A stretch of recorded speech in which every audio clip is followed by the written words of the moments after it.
Welcome, everybody. Thank you for joining us. I'm Councilmember Will Jawando, Chair of the Education Committee. We are going to start momentarily. We're just letting a few more people join. So just bear with us. We'll be starting just in about a minute.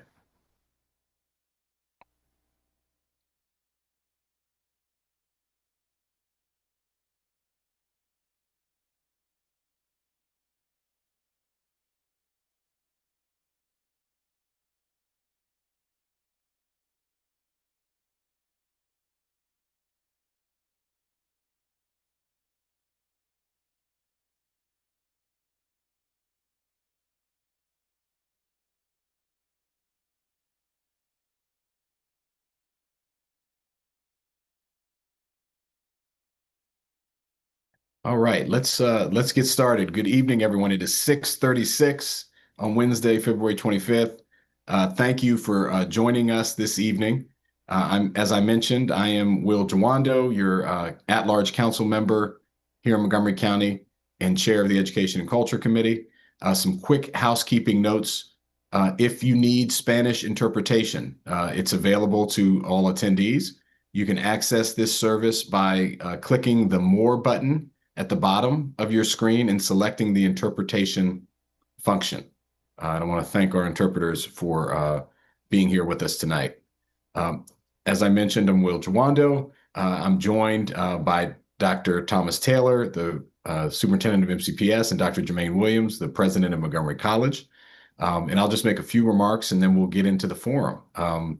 Many of you know there's no more important task, I think, for a local government, for society, frankly, than to make sure children have the education and tools they need to succeed in life.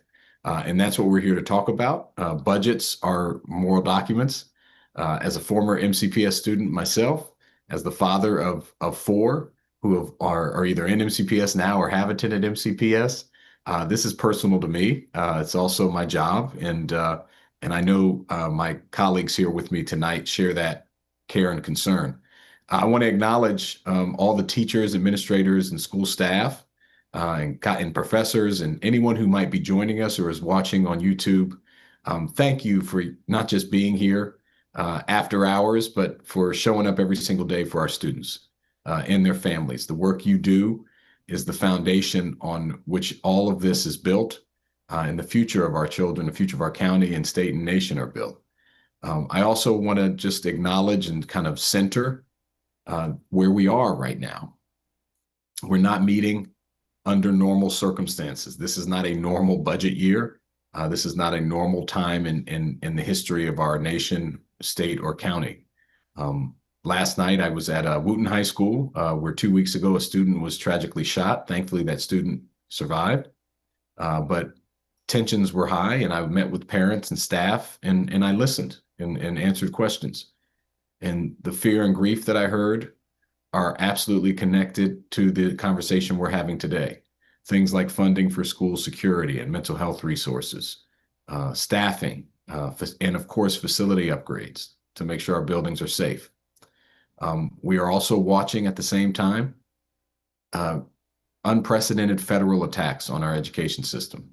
The Trump administration has made clear its intention to dismantle the Department of Education, place where I used to work, and one that enforces critical legal protections at our college and in our K-12 system for students with disabilities, English language learners, vulnerable children across the country. Weakening that agency shifts more burdens to us at the state and local level, and I believe our budget must reflect that. Obviously, also our immigrant communities, 1/3 of our county, and even more in some cases of our community college and our school system, are come from or related to immigrant families. The ICE enforcement activity that we've seen terrorizing our communities across the country and here in Montgomery County. Many parents and families and students are afraid. They're concerned about leaving their homes, doing normal daily activities. I hear about it all the time. And our kids are carrying that trauma with them, as are our staff and students and faculty. So we're not in a normal time, but I am glad that we as a community are stepping up and making sure that we're doing all we can to keep everyone safe, to help address these mental health challenges and to obviously the student learning and climate in our school buildings and around our school buildings and our college.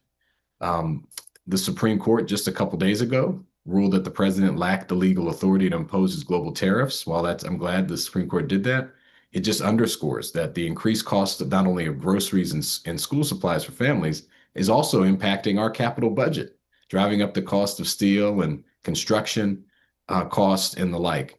So we are impacted by this national climate in a great way. And as I mentioned, budgets are moral documents. And so we're going to have to work really hard this year and in the years to come to turn our values into action. I'm proud to be the chair of the Education Committee for the last 3 years and on it for the last almost 8. In that time, as chair, the committee has held more hours of hearings, work sessions, oversight than any other education committee prior. And we've made great progress with the partners you're going to hear from here momentarily. I visit many of our schools in our campuses at MC. I've been to more than half of our 211 MCPS schools. I've been to all the campuses in Montgomery College many times. And I've heard from the students, the educators, the staff, and the parents on the ground.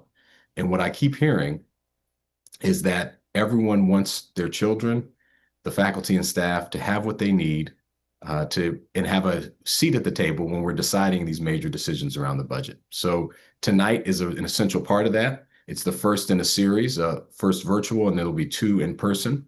And we'll in the coming weeks. And I want to thank the 2 leaders who are here, who I want to turn it over to now, who are doing this work and are in the trenches every day with them and their teams. First, we're going to hear from Dr. Jermaine Williams, who is the president of Montgomery College, which supports last year more than 46,000 students across 3 campuses. Montgomery College is the #1 community college in the state of Maryland and in the top 10 of 1,000 in the country. We're very proud of that college. This second, you'll hear from, after Dr. Williams, you'll hear from Dr. Thomas Taylor, the superintendent of MCPS, which serves over 155,000 of our students across 211 schools. And this past year, 8 MCPS schools ranked among the state's top 25. And just this past January, I had the honor of attending the celebrations at Wilson Wims Elementary and Diamond Elementary, both of which earned the distinguished 2025-26 Maryland Blue Ribbon School Honors for academics excellence and equity. I cannot be prouder of the accomplishments of these great institutions. And so we're going to hear from both Dr. Williams, Dr. Taylor. They're going to have brief presentations on their budget. And then we will turn to some pre-submitted questions and then questions from the audience. So if you have questions, live Q&A questions, how it will work is we'll ask you to type your questions in the Q&A box below, and then we will call on you when it's time for you for your question to be asked. If we're not able to get to every question, we will follow up and provide written responses. So just please put your questions in the chat, and you can start doing that now. With that, Dr. Williams, the floor is yours, sir. Thank you very much, Chair Jawando, for convening us. Thank you for your steadfast leadership. Thank you for your words. Good evening, everyone. It's a pleasure to join you. And before I go any further, I just also want to thank you, Dr. Taylor. Thank you for your partnership.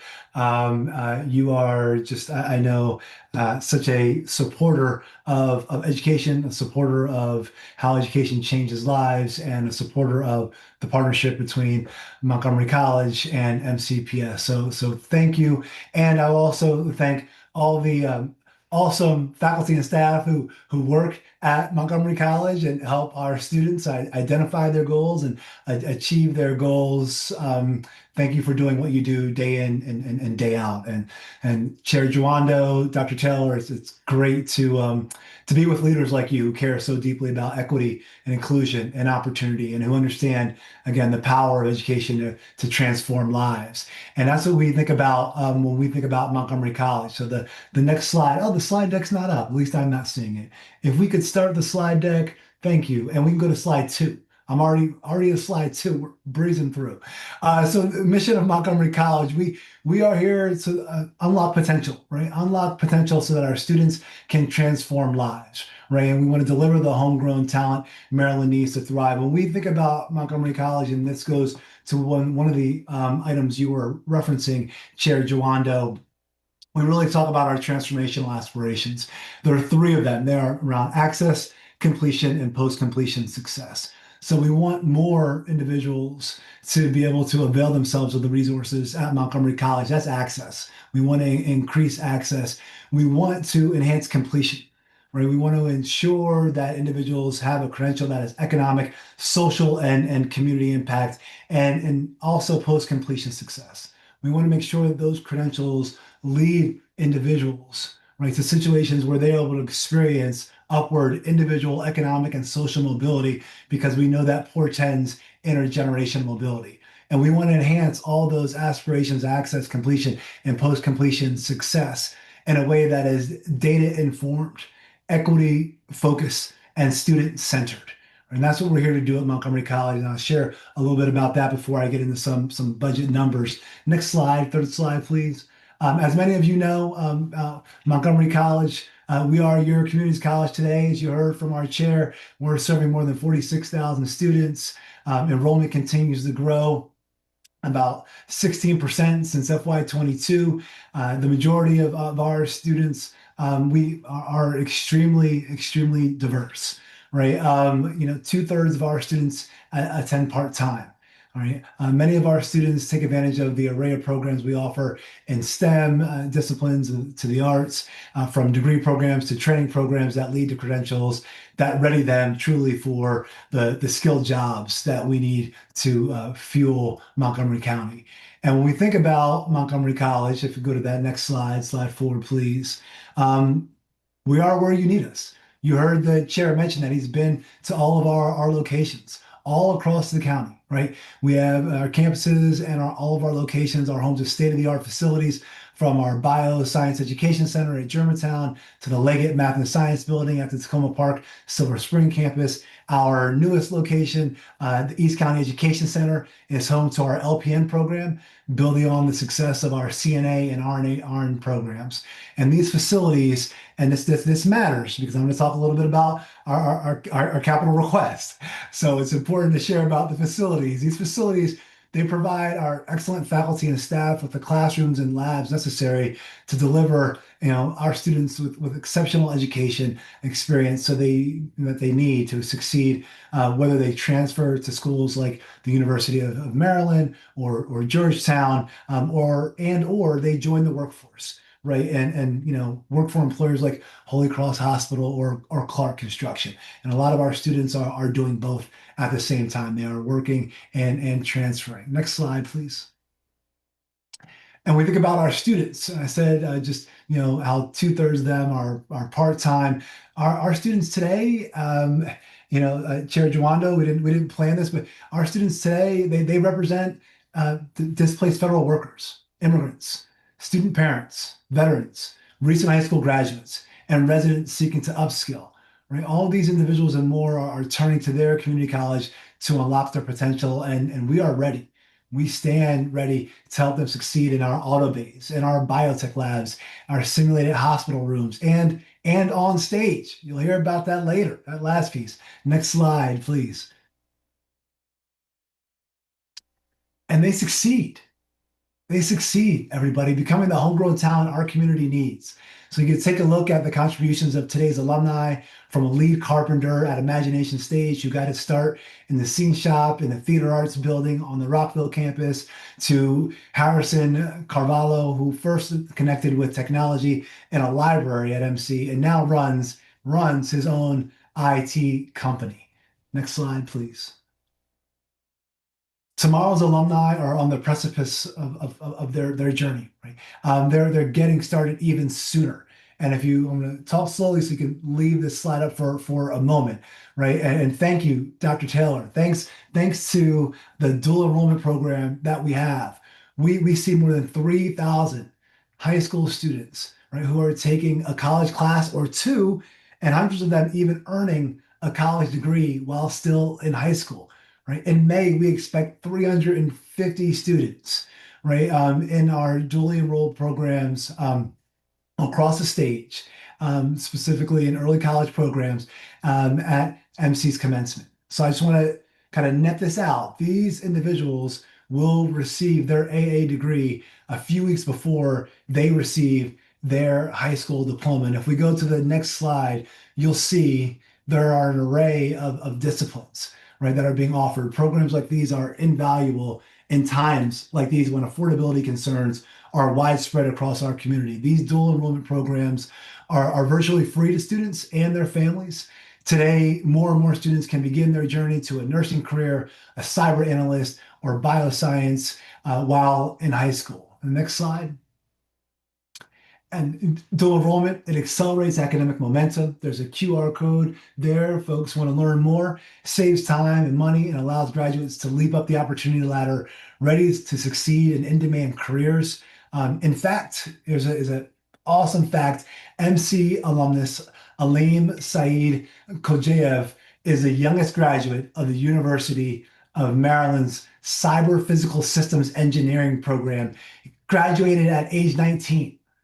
Right. And Aleem began at Montgomery College while attending Northwest High School, and he completed his associate's degree, right, in 2023. He then transferred to the University of Maryland as a junior. Today, he serves as a research engineer at Euclid Tech Labs, contributing to projects with the U.S. Department of Energy and NASA. Next slide. And I hit on this because I know, Dr. Cheller and I have had conversations about this, and we both see the power of dual enrollment and the opportunity for more MCPS students to experience dual enrollment. And extraordinary results like these are possible because of the investments of leaders like you, Chair Jawando, getting to, I know that it's a budget forum. Why am I spending so much time talking about the impact? Because the impact is what matters, right? The impact is what occurs based on the investment that you continue to make in Montgomery College, Chair Jawando. So the college operating budget is made up of three sources of revenue. Thankfully, the governor's budget includes $2.1 million in new funds for MC, but enrollment in the past few years, several years actually, has grown above national, state, and sector averages as more students turn to their community college to transform their lives. So to meet this rise in demand, we are requesting $6.3 million in new funds from the county, right? The first increase in 4 years. First increase in 4 years. Next slide, please. The board has adopted an essentially same service FY27 operating budget that fully leverages fund balance, increased state aid, and a projected tuition revenue, right? It includes a slight tuition increase. This is modest to help contribute to the commitment to bring excellent education to all. It's just the second since FY20. So even with this, additional county support is essential. It's essential to protect affordability for our students, to provide fair and reasonable compensation for our faculty and staff, right? Supporting our negotiations with our labor organizations, to hire additional part-time faculty to support enrollment growth, and to address cost escalations, right? As in the past, we will continue to demonstrate fiscal stewardship and demonstrable return on investment. And I'll talk about that in the closing slides that are coming up, just a few more slides.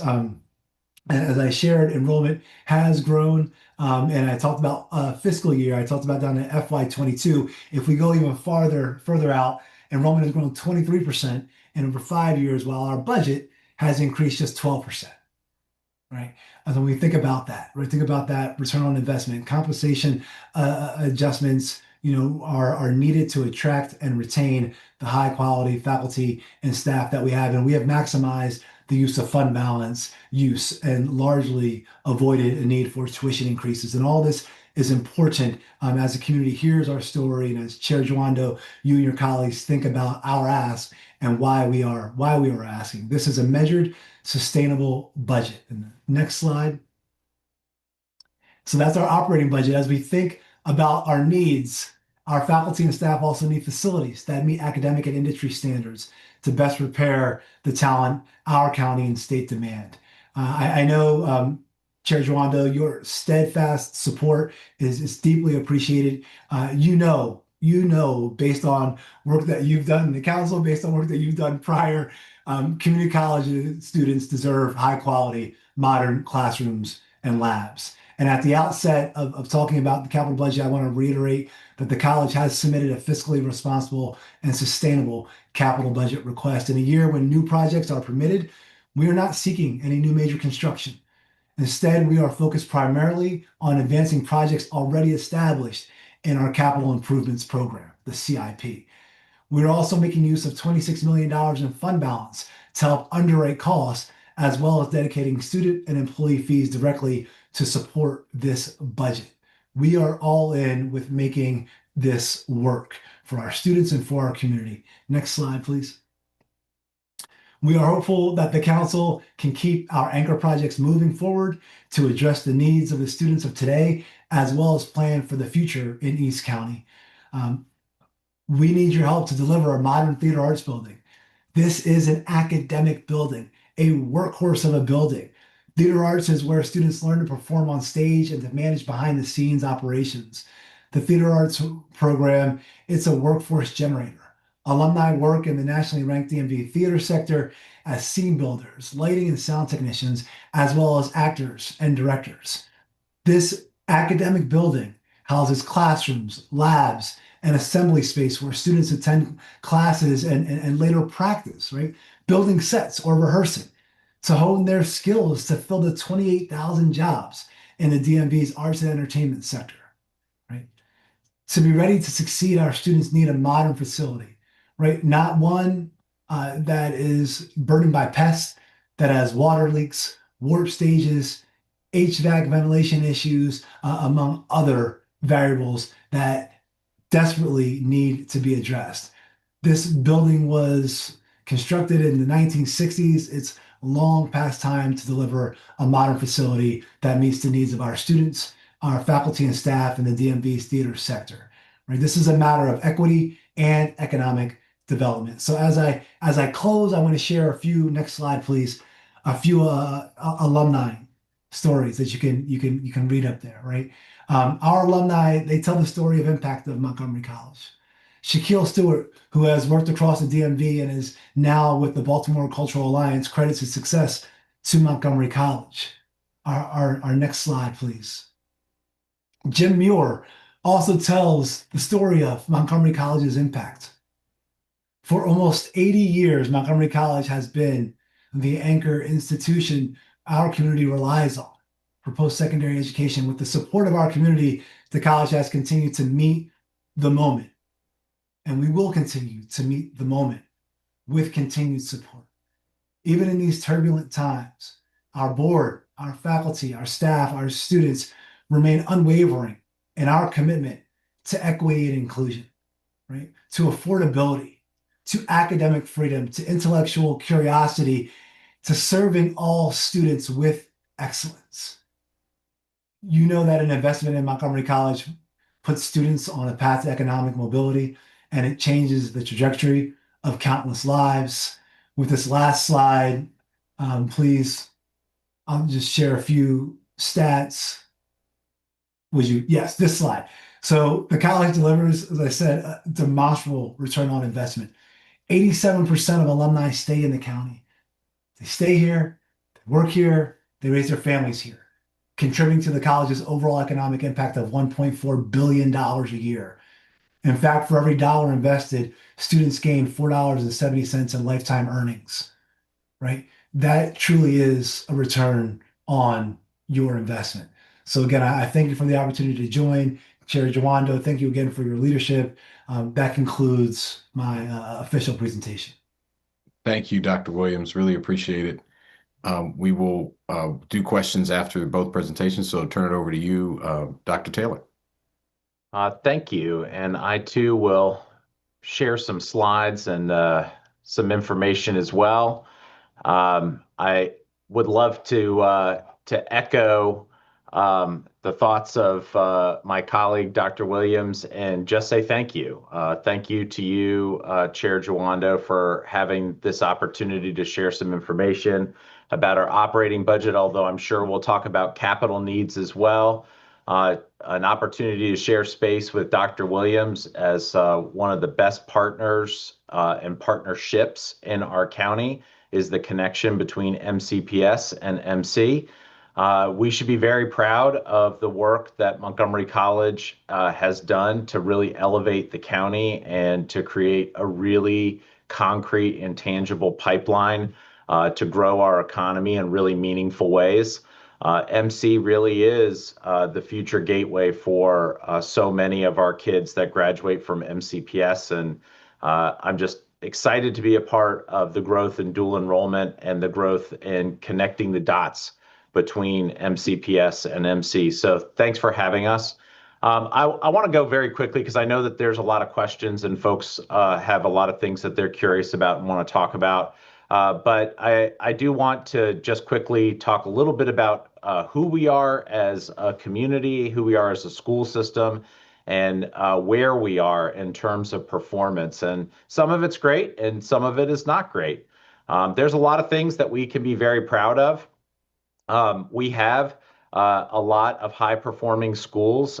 Back when the U.S. Department of Education had the National Blue Ribbon recognition, we had received 45 blue ribbons in MCPS's history, which is really unprecedented when you think about it.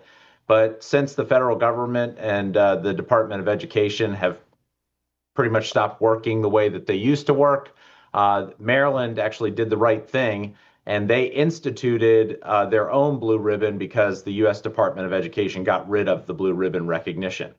There were just a handful of schools that were recognized this past year, and of the 5 public schools that were recognized, 2 of them came from Montgomery County, Wilson Wims and Diamond Elementary School. We are very proud of that.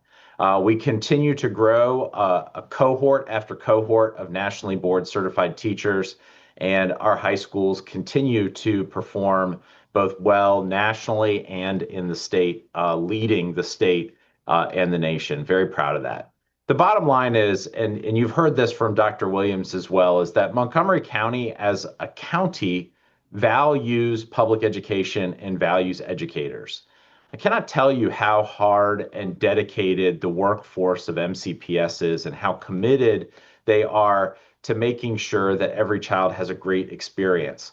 Does that mean that everything goes perfectly every day? Absolutely not.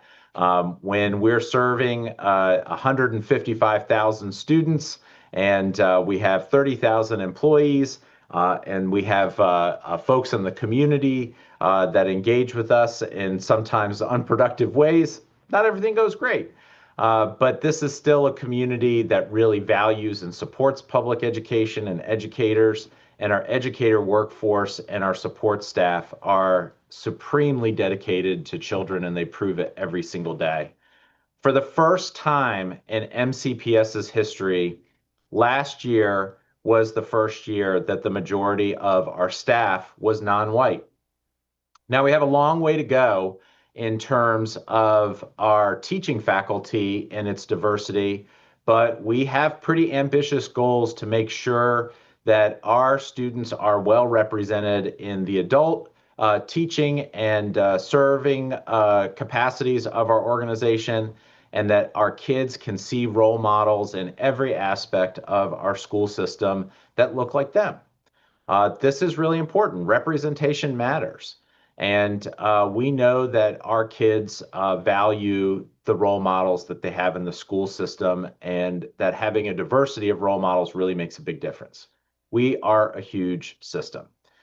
We are 5,000 square miles and as a county, and a little over 500 square miles and a little over 5,000 miles of roads.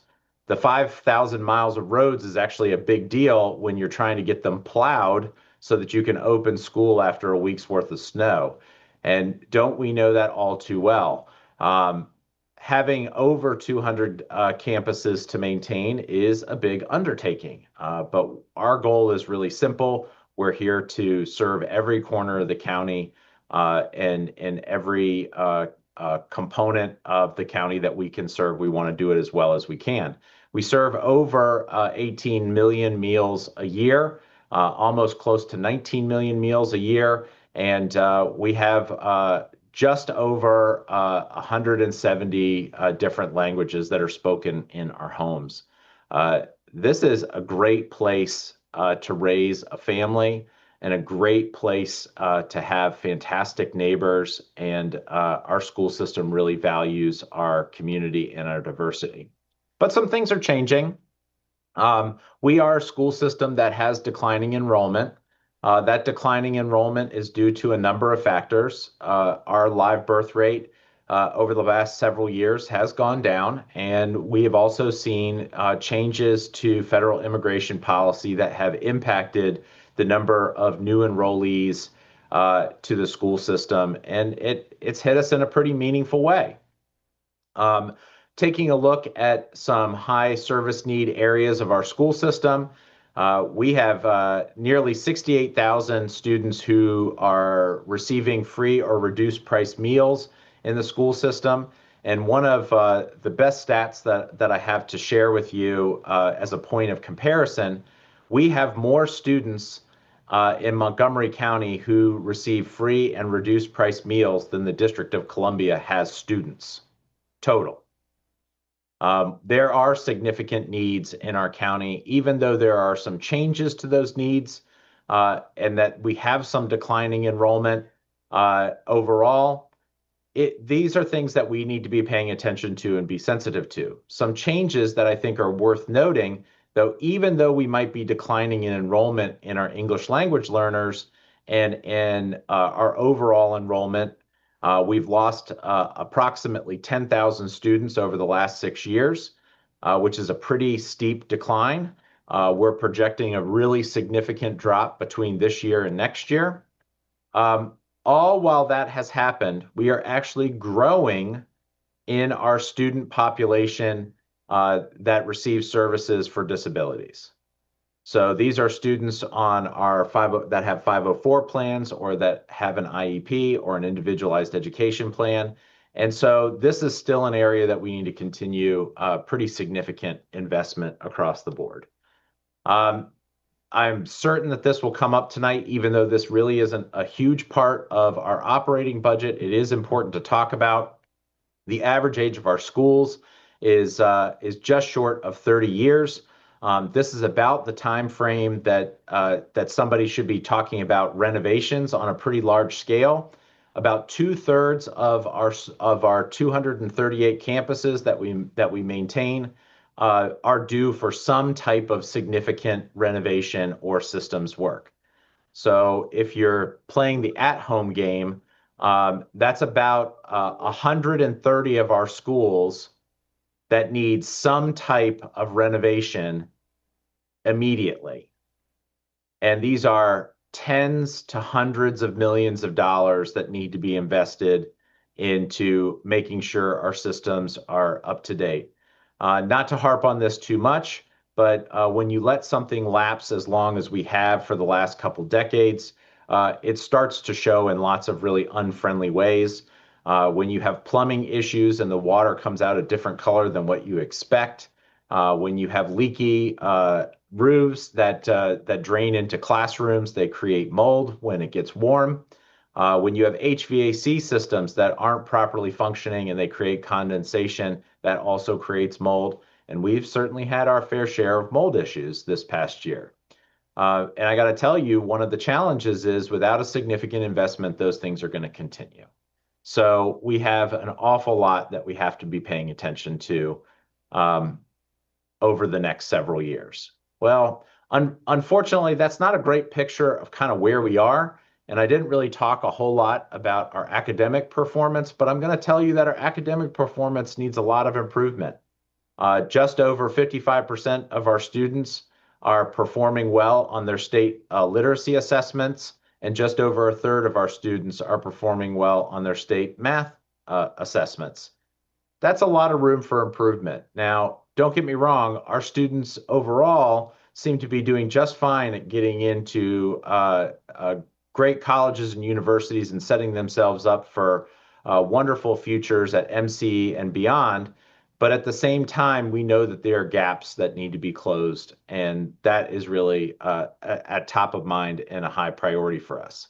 We also know that there are gaps between some of our reporting categories. We know that our English language learners are really struggling to meet on grade level expectations, as well as some of our Black students, our students with disabilities. Those are all areas that need a ton of focus and commitment moving forward.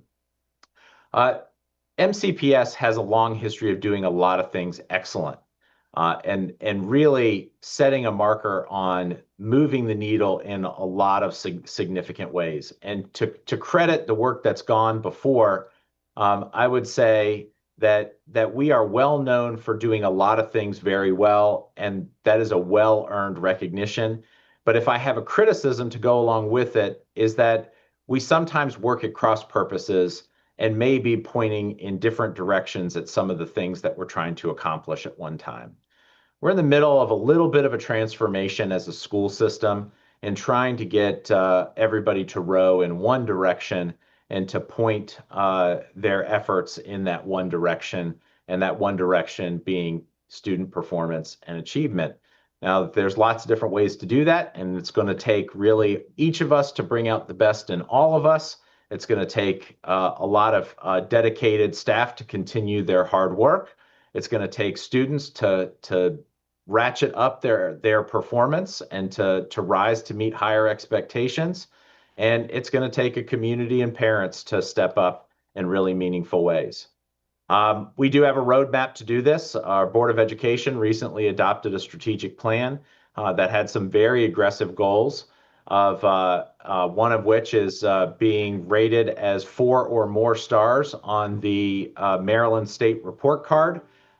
This past year, more than half of our schools met this goal already. This is very exciting. I think that this is absolutely attainable.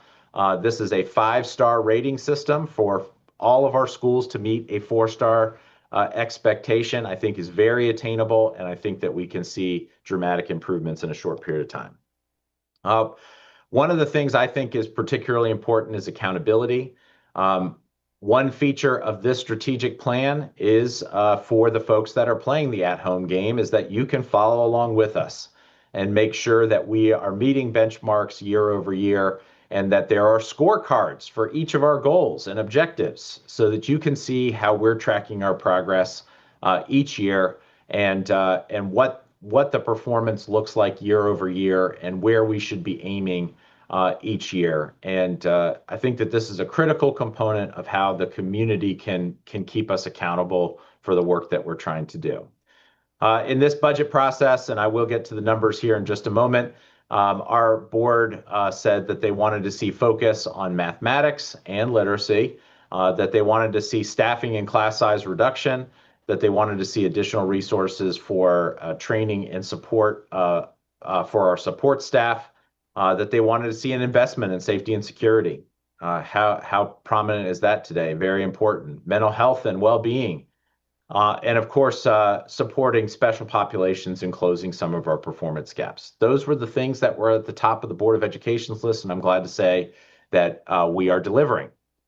You may have caught some of the budget buzz earlier this year. Last year, we had a broccoli budget. This year, we have a vegetable salad budget, which is heavily focused on accountability for high expectations, diversifying our team through a lot of extra recruitment and retention strategies, structured supports for our schools with a lot of intention, and a strategic plan that is aligned to our goals. I know that this is an odd word to hear in a budget presentation, but it is the center of what we're trying to do: instruction, instruction, instruction. You'll hear a little bit more about academic return on investment in a minute, and a lot more about closing equity gaps, not just achievement gaps, and we'll talk certainly about that. So let's talk about what's actually in the budget. Our budget is divided into a handful of sections. I'll go over them very quickly and get to the Q&A part. The first section is revenue.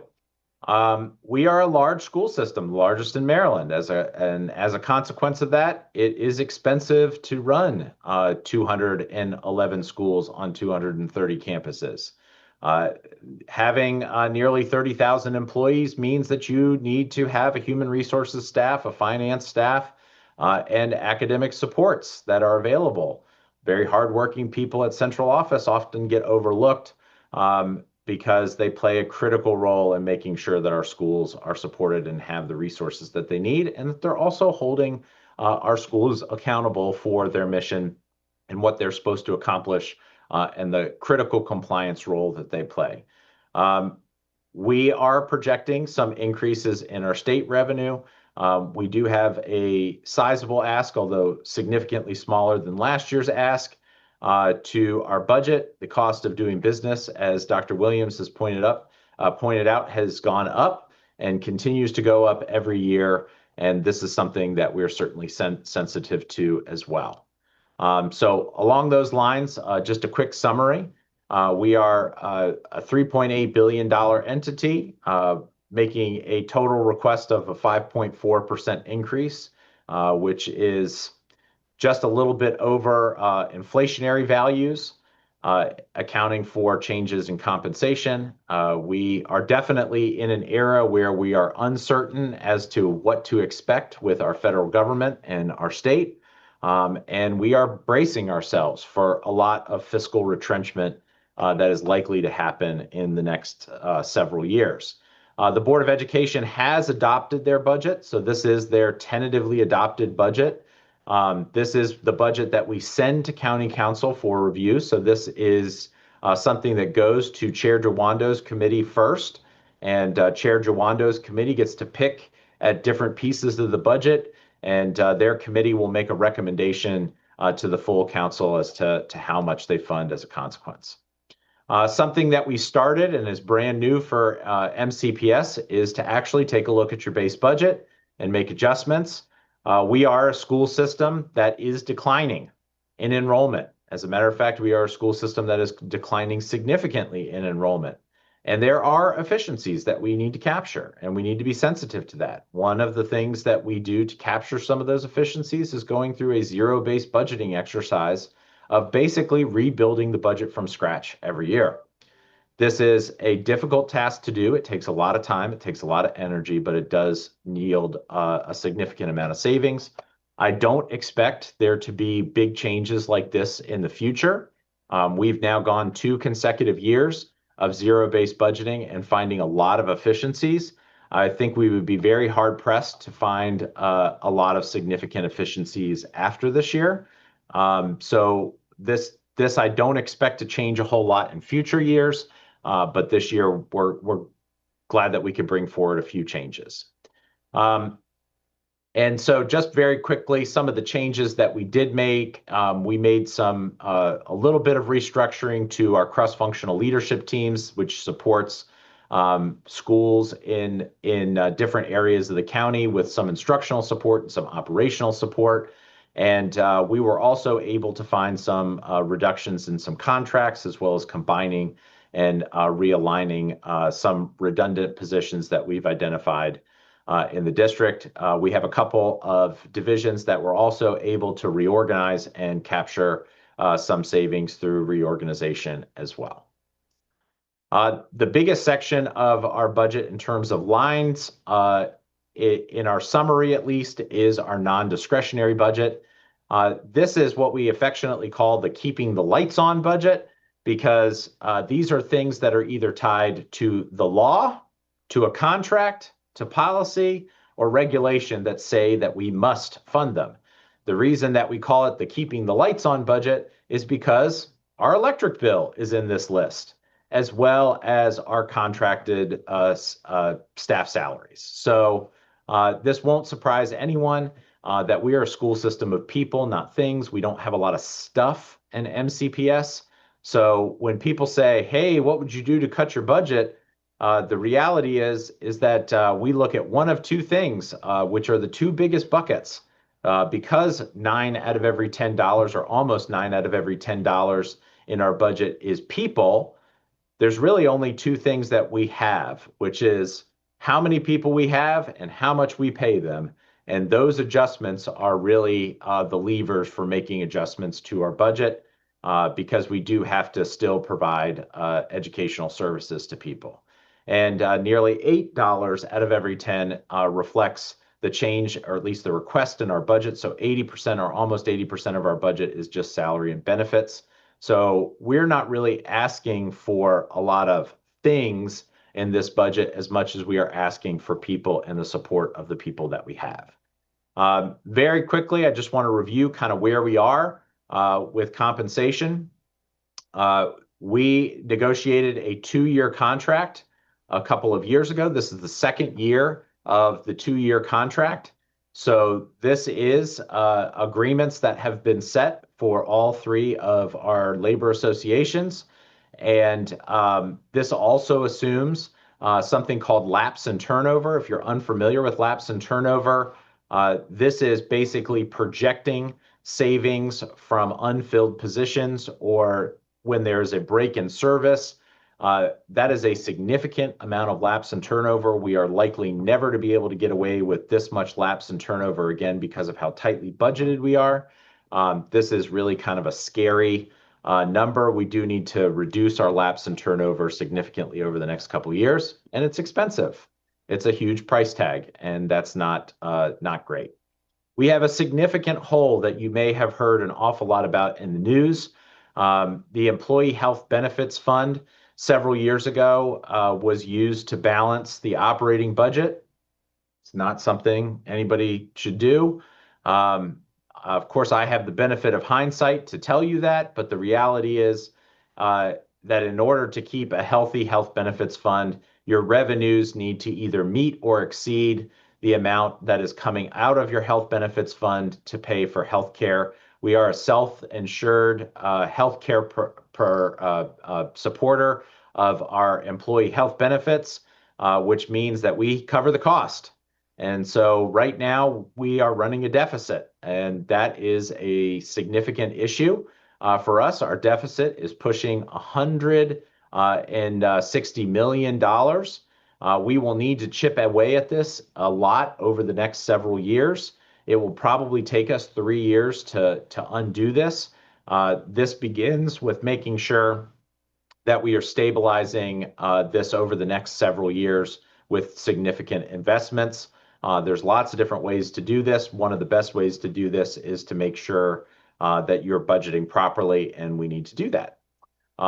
So that's going to be a major feature in our budget. Something else that has happened at the state level is that we share costs in the state pension program for our employees, which have gotten significantly less generous over the last 20 years.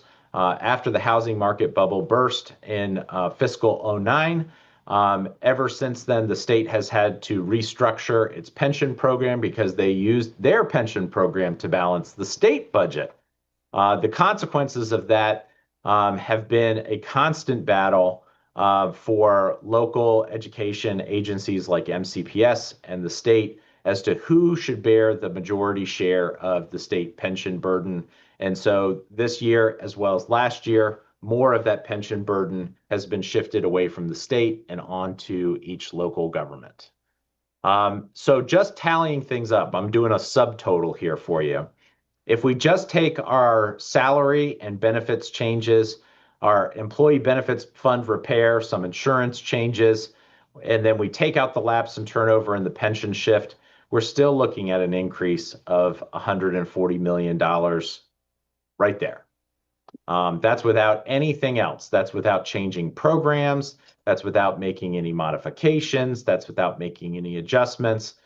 Significant issues that certainly need to be adjusted. But this is 78% of our budget request, and it is salary and benefits. Very quickly, some of our other non-discretionary pieces are tied to enrollment. Again, the next biggest bucket is staffing. We are entering phase 1 of implementation of new staffing standards.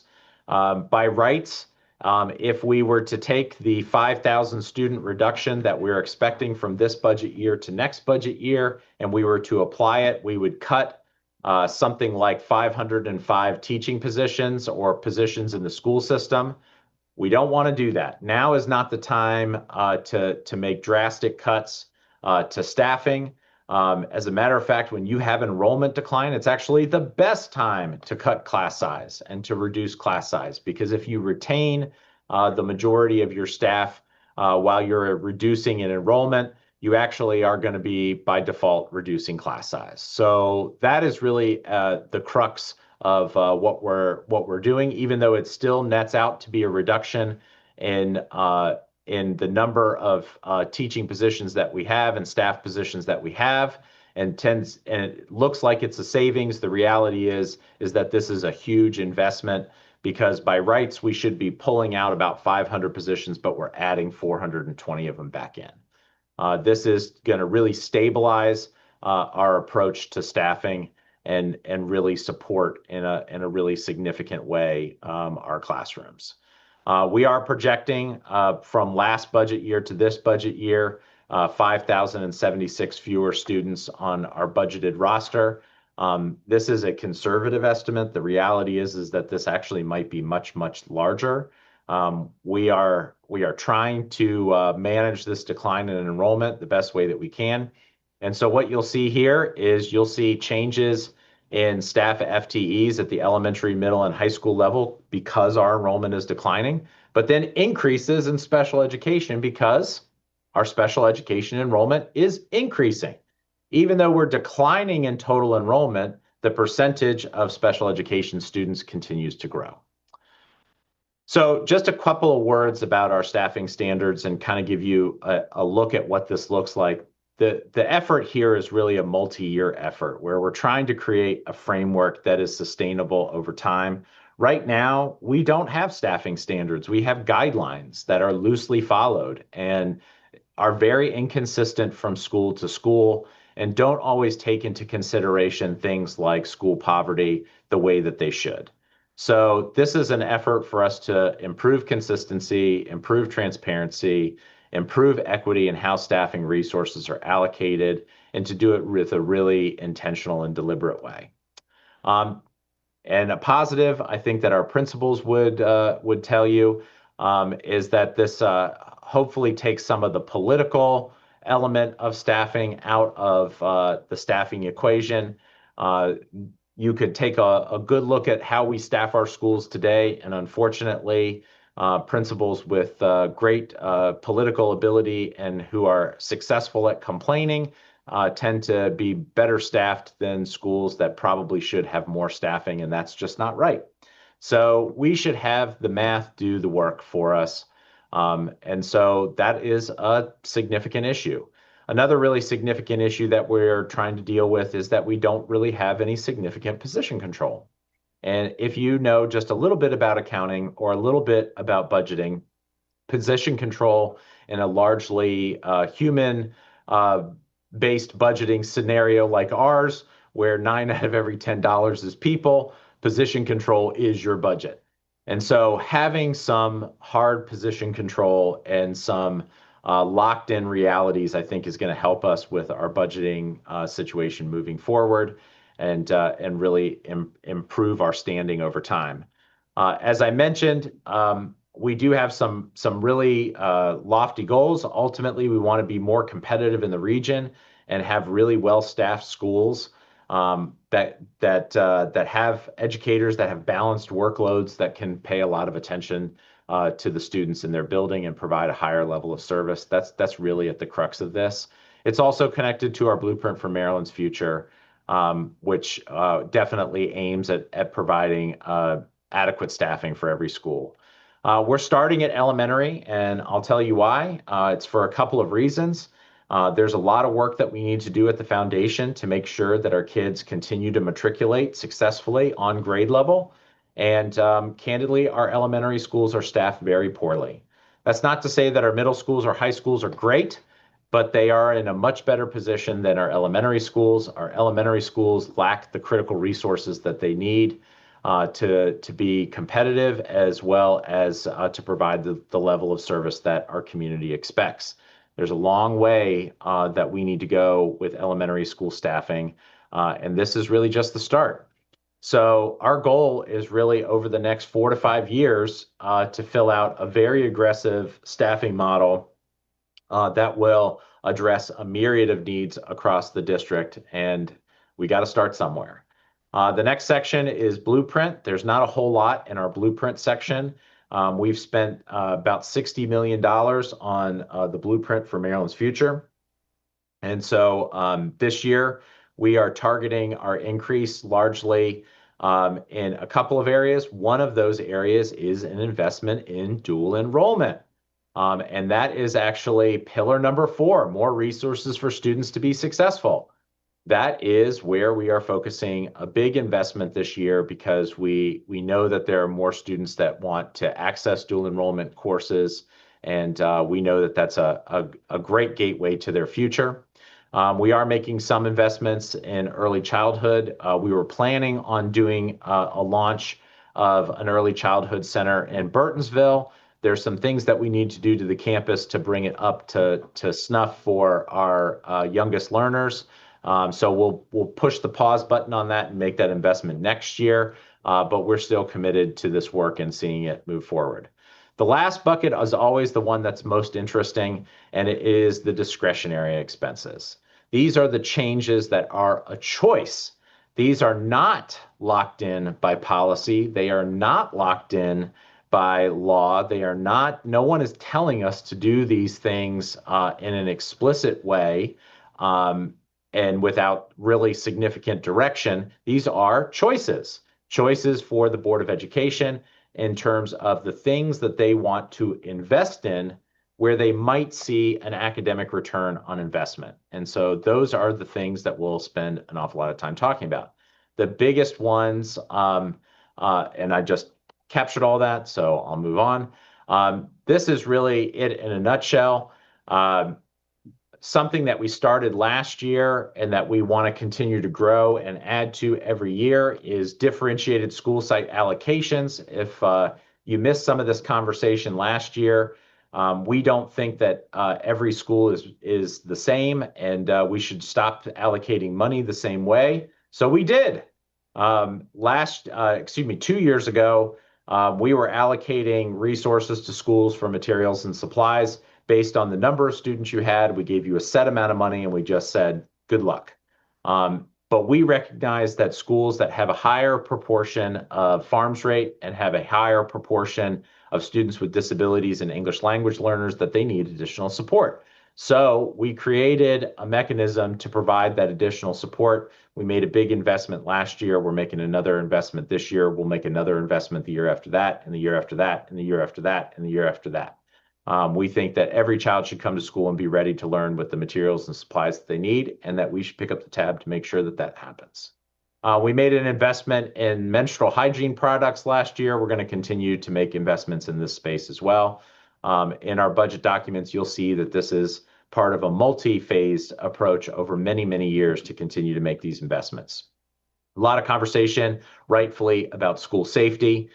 We do want to continue to add to our safety and security team by adding security assistants at additional schools, including elementary schools. So we have another 28 security assistants that we've put in this budget.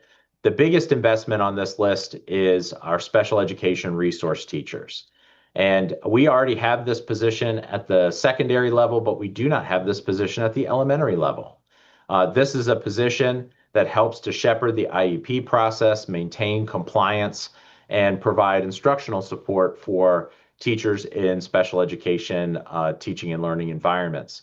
At the elementary level, this may be even more critical than at the secondary level, although both perform critical functions to the school system. They are very different functions. At the secondary level, there's fewer students who are being found eligible for special education services, and it's a lot of maintenance and making sure that the volume of students who have IEPs are being taken care of and their teachers are being supported. But at the elementary level, it's very heavily focused on doing the process to make sure that that if a student is found eligible for special education services, that process is being followed with fidelity, and that IEP or individualized education plan is being fulfilled with fidelity as well. It's a hard job. There's a lot to it. And we should be making a big investment in this space to make sure that that's a reality. Something that we haven't invested in a really long time, summer school. Summer school definitely needs an investment. Currently, right now, we do not have a middle school option for summer learning. Well, we should. We have some summer learning programs for some of our schools that is very a la carte or tied to Title I, but we feel like there are some academic enhancements that we could make fun and engaging. We know that a critical component and next step for us is we made a big investment in elementary literacy support on our cross-functional teams last year. This year, we want to add secondary to that mix. We believe that special education behavioral support specialists, this is a good starting place for us. We'll probably have to grow this as well. But we think that one in each region at a minimum is a good starting point for us.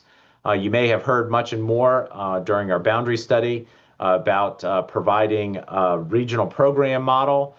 This is something that for sure we need to move to a regional model for operations, but providing academic programming opportunities that are a little closer to home for a lot of our kids definitely ramps up access. But we want to make sure that this is a good launch. So we want to provide the adequate personnel to make sure that it's an effective launch and that this gets off the ground in an effective way and that we can measure its success over time.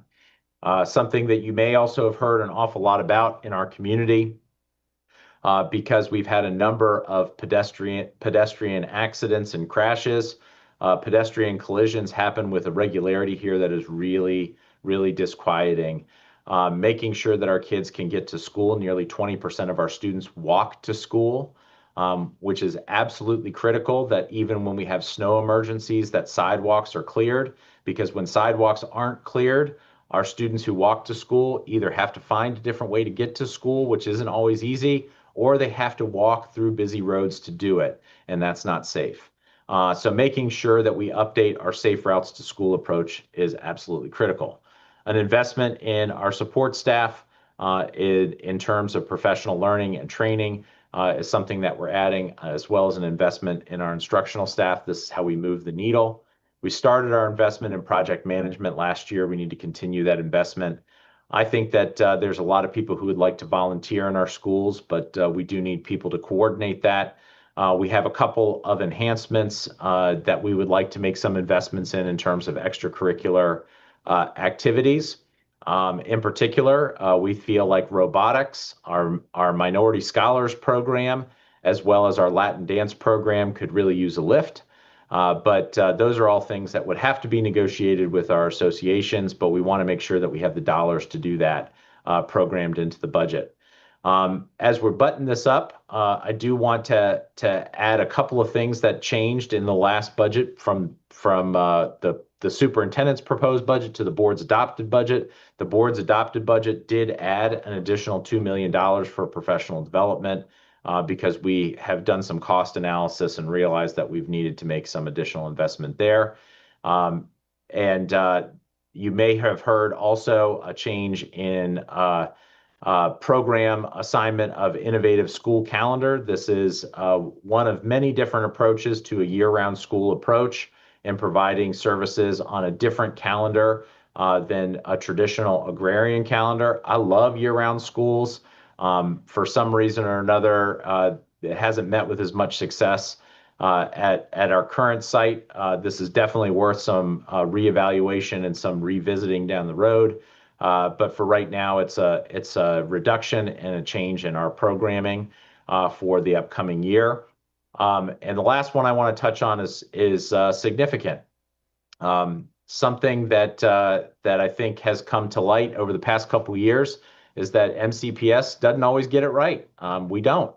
And as a matter of fact, there are frequent times when we get it wrong. And the county's inspector general has definitely committed resources to try to elevate issues that need correction. And we've been asked a couple of times, how come you all don't have something that is kind of like your own inspector general that's internal? And we feel like the Board of Education could really have some independence in reviewing some of our program opportunities. And they already have an audit department that audits our books financially, but there's more to auditing than just the financial side of things to see what's working and what's not. So we have included our own special inspector general type personnel in here with a program auditor coordinator role in the budget as well. That's an awful lot. So I take our subtotal from before, which was $140 million in salary and benefits, plus all of the extra other stuff that we have added, and it brings us to a total ask of $179.7 million that we're bringing to the county government. This is a much smaller ask than we had last year, but it is still a big ask. We recognize that. But the cost of making change and moving our system forward is significant. So appreciate your time and attention. I know that took a lot of time, but I think it's important to get some information. We are in the process of actually updating our budget documents, which are online, but there will be the final budget documents the board has approved available by the end of the week. Thank you, Dr. Taylor. Appreciate the information. And Dr. Williams, we're going to jump right into questions. I know people have been chomping at the bit here, so we had some pre-submitted, but I'm going to jump right into the live folks since they're here, and we will make sure we mix in some of the pre-submitted. I'm going to first start with Al-Shadeh Yemeni. Al-Shadeh Yemeni, if you were here, you can ask your question. Hi, this question is for Dr. Taylor, and it concerns the cuts to ESY for this coming summer. My understanding, and I've been told by my case manager, that ESY has been cut down to 4 days a week for the 4-week program. And some programs have gone from 5 hours to 3 hours, in particular, the classic autism programs. Given the increase in special education students, I'm wondering how we can justify these cuts, particularly since ESY is supposed to be kind of developed using data that underscores the individualized needs of the students. And so to have these kind of broad-based cuts kind of goes against, I feel, the spirit of IDEA and what ESY is supposed to serve in terms of preventing regression. And so some follow-up questions are, what evidence does MCPS have that these service cuts won't contribute to regression that ESY is supposed to prevent? What data are MCPS collecting to track the impacts of these cuts? And is it possible for MCPS to develop a more targeted ESY programs that reflect students' needs rather than an across-the-board, one-size-fits-all cut to ESY? Thank you very much. Well, gosh, I am going to make your day, and I'll answer this very succinctly, and hopefully this will give you much relief. We are not making any cuts to ESY. Extended school year is driven by each student's IEP. So an IEP team would have to make decisions tied to ESY. There is no financial reduction to special education at all, actually, a significant investment in this budget to special education. I would have to check on hours specifically in terms of what structure. I do know that there is a move to move summer school to a 4-day summer school schedule. I think a lot of that has to do with making sure that we have staffing and taking in some of the feedback that we've gotten from previous summer schools about attendance and making sure that we're offering a full program. If it's all right with you, I'd love to get back to you on the hours question, because I actually don't think that we're reducing hours. And I know for a fact that we're not reducing dollars and we're not reducing our commitment. So I hope that gives you much ease. Thank you. Thank you, Dr. Taylor. Thank you for the question. Next, we're going to go to Diana, if she's on.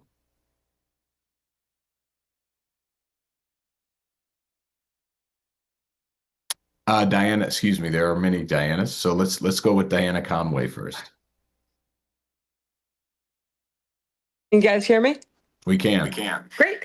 My question is for all three of you, I guess, which is, will you commit to following the county executive's lead on zeroing out the dollars for plastic fields, which are making a mockery of all of our environmental commitments, as well as creating an increasing toxic load every time there's a new study? It increases the alarming information about what it means to have kids rolling around in this stuff from pre-K through college.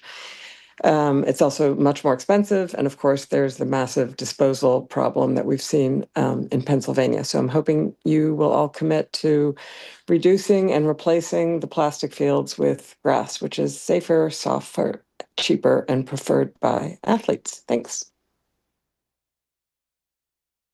Appreciate that. You want me to go first? Sure, go ahead. So we do have some synthetic turf installations that are a part of our capital improvement plan. They're not a part of the operating budget. And I got to tell you, as a former student athlete and somebody who grew up in Montgomery County Public Schools, I prefer grass. I love it. It makes a big difference as a student athlete. I have yet to meet a student athlete who doesn't prefer that. However, as a superintendent, I got to tell you that I might lean a little bit more in the other direction. There's a lot of things that we do that aren't 100% where we'd like them to be in terms of sustainability. I think sustainability is definitely a goal that we should have. I think that this needs to feature into that somehow prominently, and that I think we need to find ways and products that better align with our sustainability goals. But one of the things that I know is a delicate balance for us is access to games and playing time, and that's a real challenge for us. Not all of our campuses have the space for teams to use a practice field and also a competition space. So we're often squeezed on what we have available to us, and the synthetic option does offer us some playability, especially when there's inclement weather. And I know that that's not ideal. Unfortunately, there's a whole lot of things that we do that are not ideal. And for right now, it's not my decision, but it is my recommendation that we try to find a balanced approach as we move forward. Dr. Williams, do you have anything to add on that? I will just uplift that we submit a facilities master plan to the state every 10 years, and that is a collaborative and inclusive partnership and process with community members, with the design teams, and we're always, taking into consideration, the feedback, the concerns, and want to make sure that the places and spaces that we are creating, that we are maintaining, are healthy and safe. And I want to thank Diana for her comments. Yeah, and I support as an athlete, I endorse the grass fields. As a council member, I endorse the grass fields, and it will be as you're hearing here, it's going to be an ongoing discussion, but I do support the county executive's recommendation. Next, let's go to Arliss and Mike Delapa. And I'm sorry if I mispronounced that last name wrong. That's no problem. Thank you for your time. And Dr. Taylor, I just want to ask if you've met with the city of Rockville regarding their amended option H recommendation. I think they raised some legitimate concerns about the data used to make your recommendation for option H to the Board of Education. They see a lot more growth in Rockville and have concerns about undercapacity for the city of Rockville, and would like to see the Wooten Rockville campus remain open. Yeah, thank you so much for that. I have actually a number of times, and continue to have conversations with them. We do include municipal data in our projections as well. This is these are definitely challenging times. No boundary decision is universally adored by all. These are not easy decisions for sure for the Board of Education to make. And I fully recognize the challenges with even some of the recommendations that I put forward. But we're doing our best to work with them, and just thank you a lot for lifting that up. I love the fact that people are bringing suggestions and solutions to the table. It's a very different tone than even just a couple of weeks ago, that people are trying to find solutions to solve complex problems. And I give a lot of credit to our partners in the city of Rockville, because they do want to solve problems, and they don't just want to come with complaints. They recognize that there's a challenging landscape and that they're trying to find a way to fix it. So thanks. Great. So from that, can I assume that you're open to reconsidering the recommendation that you made to the board? No, absolutely not. Stand by the recommendation that I've made. It's based on the data, including theirs. I appreciate the question, appreciate the direct answer. We're trying to get as many in as possible here. And next, Carla Martinez, if she's with us.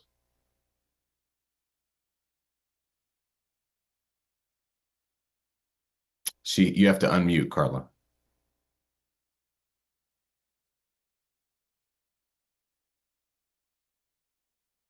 You can hit the unmute. You should be able to unmute and ask your question.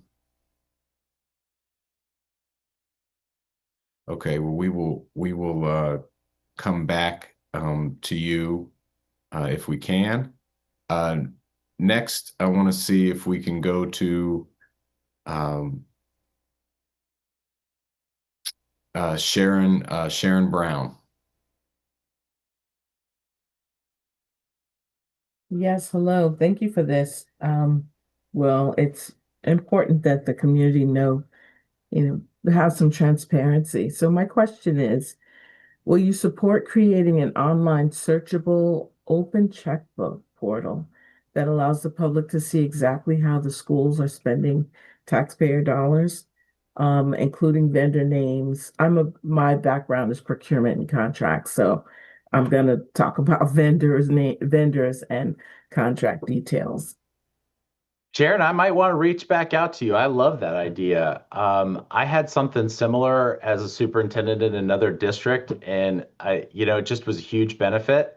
If you wouldn't mind, let's connect sometime. I'd love to know a little bit more about the searchable feature, not just the straight checkbook feature, because what we had was a little bit not more complex than a spreadsheet. But I love that idea. Thank you, Sharon. I know who Sharon is. She's a very smart person, so I think you'll appreciate talking to her. Nicole Mayer.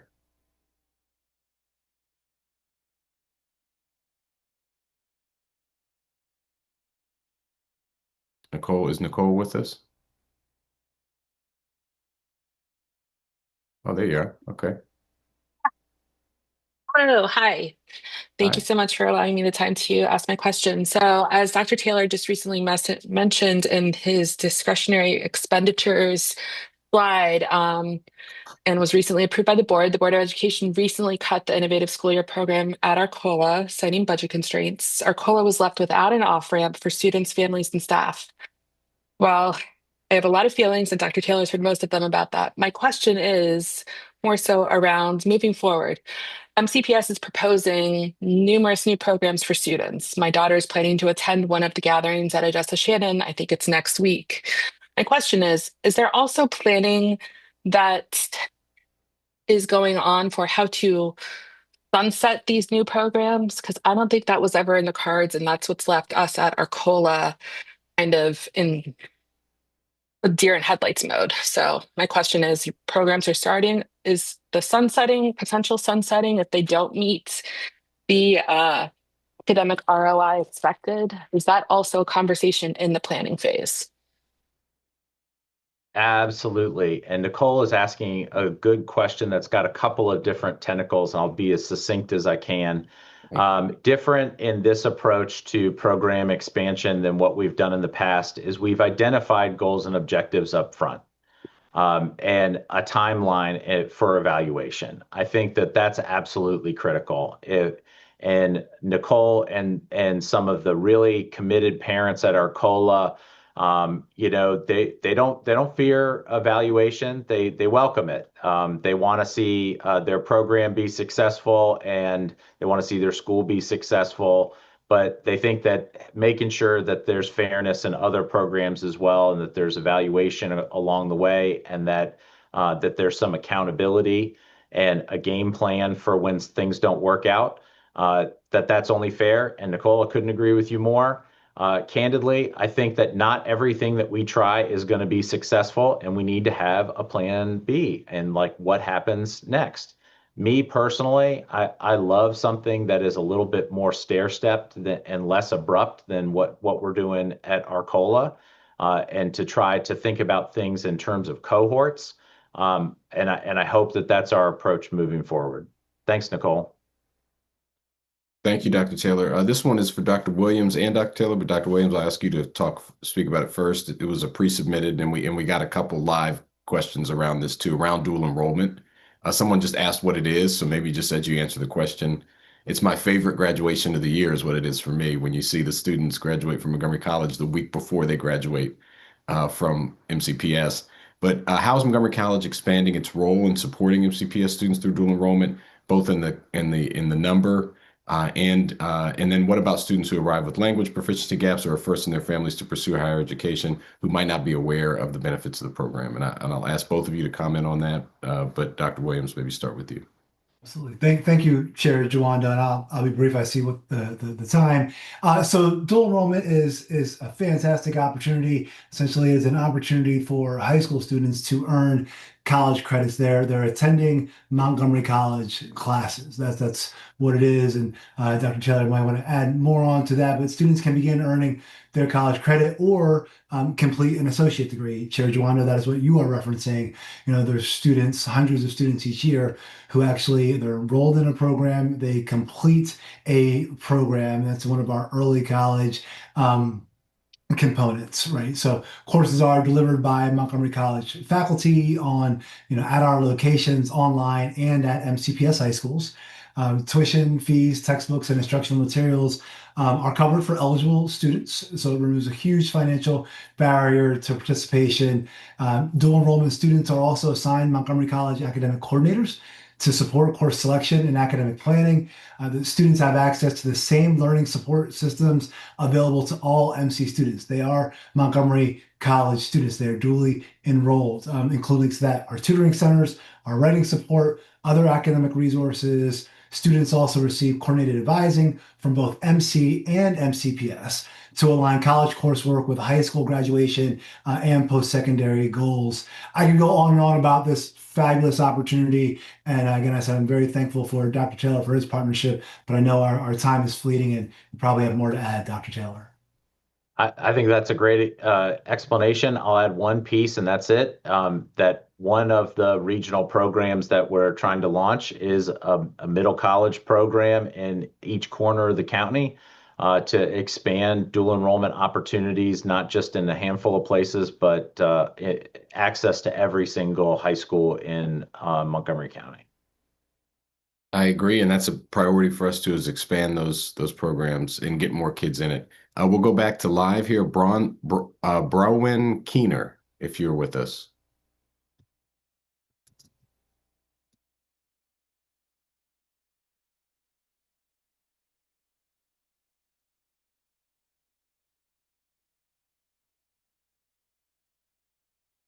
Are you there?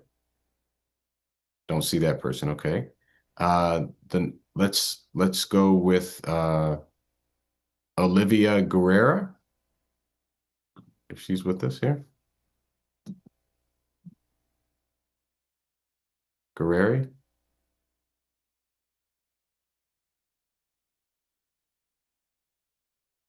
You should be able to speak now, Olivia. Okay, is it unmuted now? Yes. Awesome. Okay. My name's Olivia Guerreri. I'm a teacher at John F. Kennedy High School. Go Cavs. So I was wondering, MCPS schools vary really widely in the amount of time and money that families are able to invest in the school through volunteering, booster clubs, even attending meetings like this. How does our budget reflect these discrepancies and prioritize funding for schools with greater unmet needs?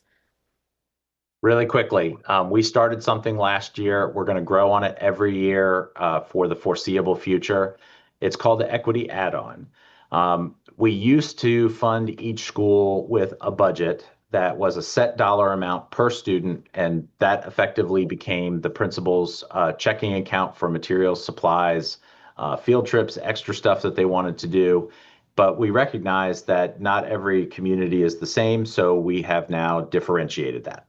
And so schools that are more impacted receive a higher percentage of aid from MCPS, and that we are adding on to the per pupil amount for those schools. So, for example, if you're the size of one school might be the same size as, and I'll use JFK as an example. If JFK was the same size as Whitman, you might have received the same amount of money. But today, because there are a higher percentage of impacted students who attend JFK than do Whitman, the bank account at JFK is much higher as a consequence, almost twice as much, actually. So. Well, thank you, Dr. Taylor. That's one of the things I was very excited about in your budget last year, and I think it's something that has been brought up a lot. With your indulgence, we'll do one more, and then we'll wrap up. And we're going to learn from our how we did this one for the future ones here. The last one we'll go with is a pre-submitted. It was about school safety and facilities. What concrete steps are being taken to strengthen school safety infrastructure, and how does the budget reflect those needs? You talked about that, I think, a little bit in the budget, but I would ask both of you to respond. Obviously, safety is always an issue that everyone's concerned about. So if you want to highlight any things that you're looking at in either of your respective budgets around safety and facilities.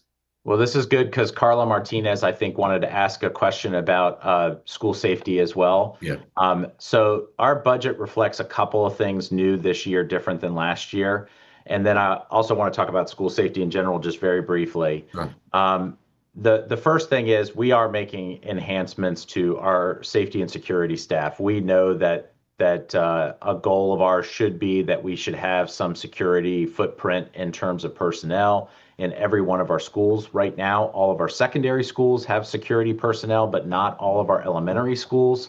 So when something happens at an elementary school, they have to call one of the secondary schools that's nearby to get access.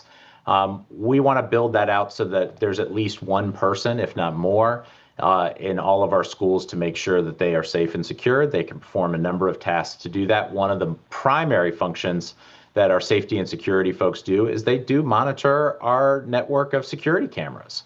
And that is actually something that's reflected in our capital improvement budget, is upgrades to doors, to security cameras. And you may have read in the news that we're even looking at weapons detection systems. We're far, far, far from settling on any one option. But those are things that we're trying to be aware of, trying to stay to the latest and greatest in terms of technology that's on the market and in terms of keeping our kids safe. But above all of this, the best thing that we can do to keep our schools safe might surprise you. It's a great culture and climate in a school and a fully staffed school building. When there are caring adults supervising young people and they have relationships with young people, that is the safest schools that we can have. No safety measure is 100% foolproof, and no safety measure is 100% effective. However, the schools that are the safest, that have the highest probability of safety, are the ones that have great and positive school culture and climate, and that they are filled and fully staffed with caring adults who support kids. We have to have a portfolio approach. It can't be just one strategy over here or one strategy over there. We got to do lots of different things to make sure that the kid's safe. And having the right personnel in the building is a great start. Thank you so much. Dr. Williams, anything to add on safety?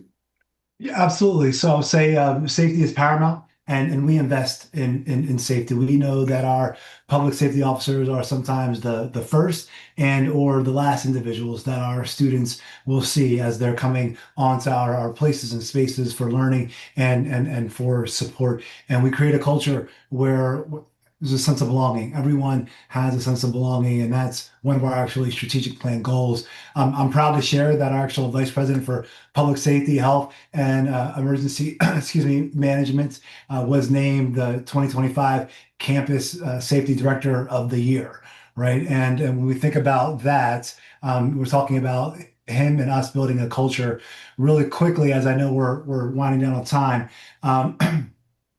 We think about this priority, and to strengthen security for our locations, our capital budget request includes college-wide security systems projects. So this will deliver equipment similar to that found at MCPS, and that connects MC with county systems. This equipment includes camera coverage across our locations where we don't already have coverage, replacing out-of-date low-resolution cameras with new state-of-the-art cameras, adding more radios and terminals. We are actively engaged in ensuring health and safety is paramount.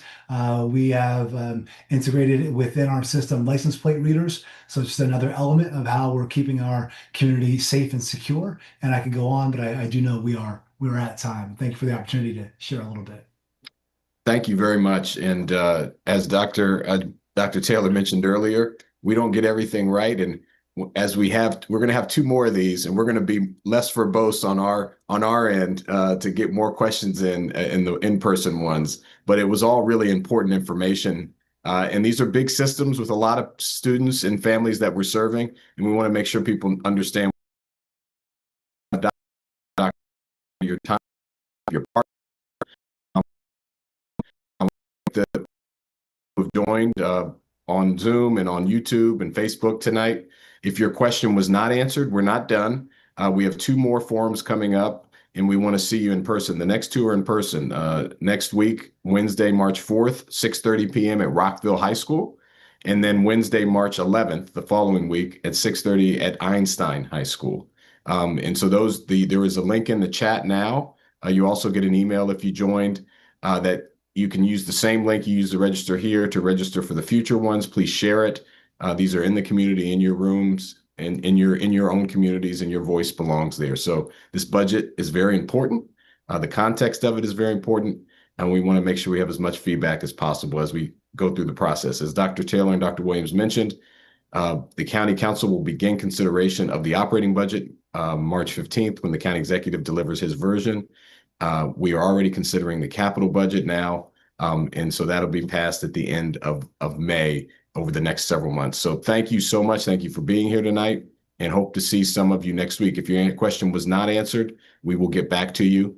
We have cataloged all questions. But thank you again. Have a great night. Thank you, everybody. Thank you, Chair.